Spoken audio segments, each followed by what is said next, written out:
ಎಲ್ರಿಗೂ ನಮಸ್ಕಾರ. ಇವತ್ತು ನಿಮಗೆ ಮತ್ತೊಂದು ವಿಡಿಯೋಗೆ ಸ್ವಾಗತ.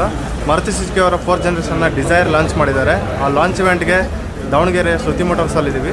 ಬನ್ನಿ, ಈ ಡಿಸೈರ್ನ ಫೀಚರ್ಸ್ ಹಾಗೂ ಸ್ಪೆಸಿಫಿಕೇಷನ್ಸ್ ಹೇಗಿದೆ ಹಾಗೂ ಅದರ ಲುಕ್ಸ್ ಹೇಗಿದೆ, ಪರ್ಫಾರ್ಮೆನ್ಸ್ ಹೇಗಿದೆ, ಪ್ರತಿಯೊಂದನ್ನು ನಿಮ್ಗೆ ತಿಳಿಸ್ಕೊಡೋಂಥ ಪ್ರಯತ್ನ ಪಡ್ತೀವಿ.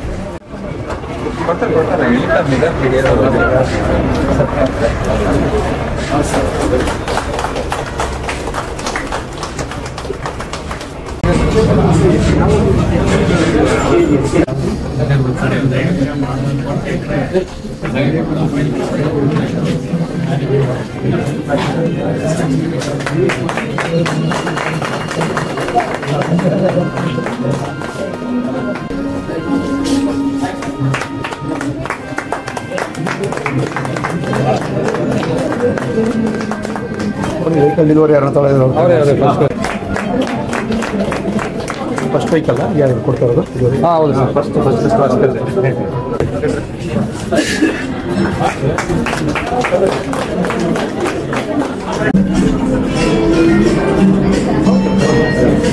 ಹತ್ರ ಬನ್ನಿ.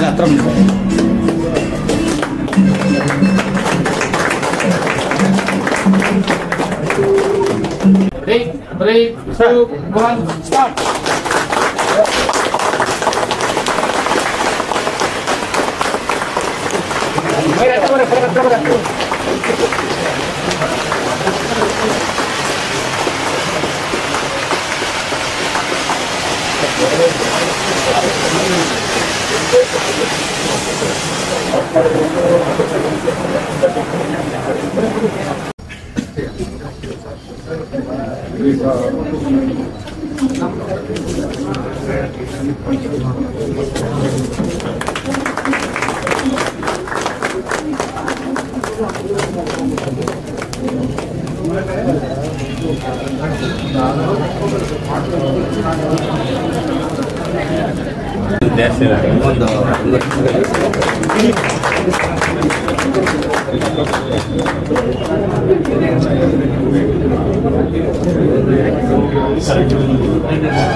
ಎಲ್ಲರಿಗೂ ನಮಸ್ಕಾರ ಸ್ನೇಹಿತರೆ.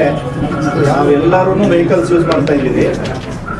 ವೆಹಿಕಲ್ ಯೂಸ್ ಮಾಡಿದ್ರೆ ಕಚ್ಚಾ ತೈಲ ಏನು ಅಗದು ತೆಗಿತಾರಲ್ಲ, ಅದರಿಂದ ಫ್ರಾಕ್ಷನಲ್ ಡಿಸ್ಟಿಲೇಷನ್ ಮಾಡಿದಾಗ diesel, petrol, kerosene, CNG gases ಮುಂತಾದ ಕೆರೋಸಿನ್, LPG ಎಲ್ಲ ಕಚ್ಚಾ ತೈಲಗಳು ಬರ್ತವೆ. ಆ ಕಚ್ಚಾ ತೈಲನ ನಾವು ಏನ್ ಮಾಡ್ತಿದೀವಿ, ಇಂಜಿನ್ ಅಲ್ಲಿ ಹಾಕಿ ಸುಡ್ತಾ ಇದೀವಿ. ಅದರಿಂದ ನಮಗೇನು ಸಿಗ್ತಾ ಇದೆ, ಪವರ್ ಸಿಗ್ತಾ ಇದೆ. ಆ ಪವರ್ ಇಂದಾನೆ ಎಲ್ಲ ವೆಹಿಕಲ್ಸ್ ಓಡಾಡ್ತಾ ಇರೋದು ಸದ್ಯದಲ್ಲಿ. ಹೌದಾ? ಯಾವಾಗ ನಾವು ಈ ಫ್ಯೂಯಲ್ ನ ಬರ್ನ್ ಮಾಡ್ತೀವಿ, ಆ ಫ್ಯೂಯಲ್ ನ ಬರ್ನ್ ಮಾಡಿದಾಗ ನಾವು ಅಷ್ಟೇ ಪರಿಸರನ ಹಾಳು ಮಾಡ್ತಾ ಇದ್ದೀವಿ. ಸೊ ಪ್ರತಿ ವರ್ಷ ನವೆಂಬರ್ ತಿಂಗಳಲ್ಲಿ ನಾವು ಇದು ಜಾಗೃತಿಕ ಮಾಸ ಅಂತ ಹೇಳ್ಬಿಟ್ಟು, it's an awareness programme for everybody. ಎಲ್ಲರಿಗೂ ಗೊತ್ತಾಗ್ಲಿ ನಾವು ಏನ್ ಮಾಡ್ತಾ ಇದೀವಿ, ಮುಂದಿನ ಜನರೇಷನ್ ಏನ್ ಬಿಟ್ಟು ಹೋಗ್ತಾ ಇದೀವಿ ಅಂತ.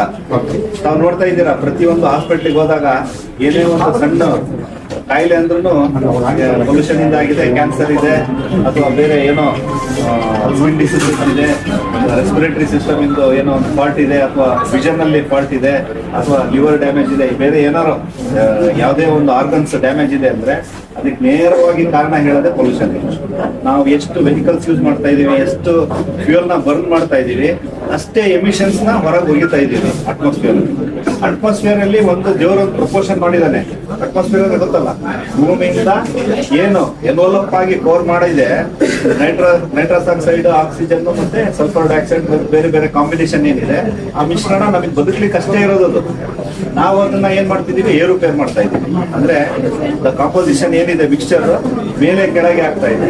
ಅದರಿಂದ ಆಸಿಡ್ ರೈನ್ಸ್ ಆಗ್ತಾ ಇದೆ, ಬೇರೆ ಬೇರೆ ಸಮಸ್ಯೆಗಳು. ಐಸ್ ಮೆಲ್ಟ್ ಆಗ್ತಾ ಇದೆ, ಸಮುದ್ರದಲ್ಲಿ ನೀರಿನ ಪ್ರಮಾಣ ಜಾಸ್ತಿ ಆಗ್ತಾ ಇದೆ, ಗ್ಲೋಬಲ್ ವಾರ್ಮಿಂಗ್ ಆಗ್ತಾ ಇದೆ.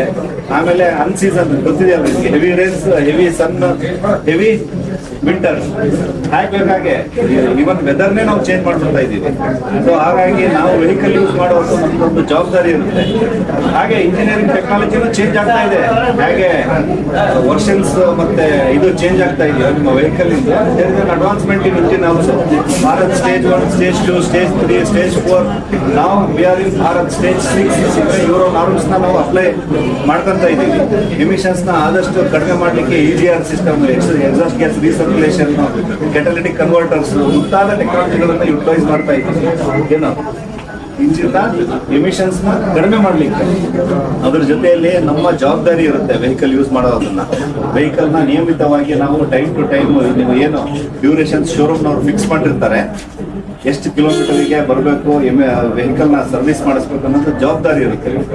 ಯಾವಾಗ ನಾವು ಅದನ್ನ ಟೈಮ್ ಟು ಟೈಮ್ ಇಂಟರ್ವಲ್ಸ್ ಅಲ್ಲಿ ನಾವು ಸರ್ವಿಸ್ ಮಾಡಿಸಿದ್ರೆ automatically will get a good mileage with that low emissions. ನಾವು ಇಂಜಿನಲ್ಲಿ time to time engine oil change ಮಾಡಬೇಕು, ಏರ್ ಫಿಲ್ಟರ್ಸ್ಗಳು ಚೇಂಜ್ ಮಾಡಬೇಕು, ಡೀಸೆಲ್ ಫಿಲ್ಟರ್ಸ್ಗಳು ಚೇಂಜ್ ಮಾಡಬೇಕು, ಆಮೇಲೆ ಡಿಕಾರ್ಬನೈಸಿಂಗ್ ಮಾಡಬೇಕು ಕಾರಲ್ಲಿ, ಆಮೇಲೆ ಕೆಟಲಿಟಿಕ್ ಕನ್ವರ್ಟರ್ಸ್ ಏನಾರ ಹೋಗಿದ್ರೆ ಬೇರೆ ರೀಪ್ಲೇಸ್ಗಳು ಮಾಡಬೇಕು, ಯಾವ್ದಾರ ವಾಲ್ಗಳು ಇದಾಗಿದ್ರೆ ರೀಫೇಸ್ ಮಾಡಬೇಕು. ವೇರಿಯಸ್ ಇಂಜಿನಿಯರಿಂಗ್ ಫ್ಯಾಕ್ಟರ್ಸ್ ಇರುತ್ತೆ ವೆಹಿಕಲ್ ಅಂದ್ಮೇಲೆ ಇಂಜಿನ್ ಅಲ್ಲಿ. ಹಾಗಾಗಿ ನಿಯಮಿತವಾಗಿ ಅವರು ಡ್ಯೂರೇಷನ್ಸ್ ಏನ್ ಕೊಟ್ಟಿರ್ತಾರೆ ಆ ವೆಹಿಕಲ್ ಇಂದು, ಅವಾಗ ಆ ಟೈಮ್ ಇಂಟರ್ವಲ್ ಅಲ್ಲಿ ಇಂಜಿನ್ ನ ವೆಹಿಕಲ್ ನ ಸರ್ವಿಸ್ ಮಾಡಿಸ್ರಿ. ಓಕೆ, ನಾವು ನಮ್ಮೆಲ್ಲರ ಜವಾಬ್ದಾರಿನೂ ಇರುತ್ತೆ ಈ ವೆಹಿಕಲ್ ಎಮಿಷನ್ಸ್ ನ ಕಮ್ಮಿ ಮಾಡೋದ್ರಿಂದ. ನಾವು ನಮ್ಮ ಮುಂದಿನ ಪೀಳಿಗೆಗೆ, ನೆಕ್ಸ್ಟ್ ಜನರೇಷನ್ಗೆ ಎಷ್ಟು ಬೇಕೋ ಅಷ್ಟು ಕನ್ಸ್ಯೂಮ್ ಮಾಡ್ಬಿಡ್ತಾ ಇದೀವಿ ಫ್ಯೂಯಲ್ಸ್ ನ, ಏನೋ ಕ್ರೂಡ್ ಆಯಿಲ್ ನ. ಜೊತೆಯಲ್ಲಿ ಹೊಸ ಟೆಕ್ನಾಲಜೀಸ್ ಬರ್ತಾ ಇದಾವೆ ಇವಾಗ, ಇದು ಎಲೆಕ್ಟ್ರಿಕ್ ವೆಹಿಕಲ್ಸ್. ಆ ವೆಹಿಕಲ್ಸ್ ಯೂಸ್ ಮಾಡೋದ್ರಿಂದ ಎಮಿಷನ್ಸ್ ಅವೆಲ್ಲ ನಾರ್ಮ್ಸ್ ಎಲ್ಲ ಕಡಿಮೆ ಆಗುತ್ತೆ ಅಂತ ಹೇಳ್ತಾ ತಮ್ಮೆಲ್ಲರಿಗೂ ಒಂದು ಅವೇರ್ನೆಸ್ ನ ಕ್ರಿಯೇಟ್ ಮಾಡಿದ್ದೀನಿ ಅಂತ ತಿಳ್ಕೊಂತ ನಾನು 2 ಮಾತು ಮುಗಿಸ್ತೀನಿ. Thank you.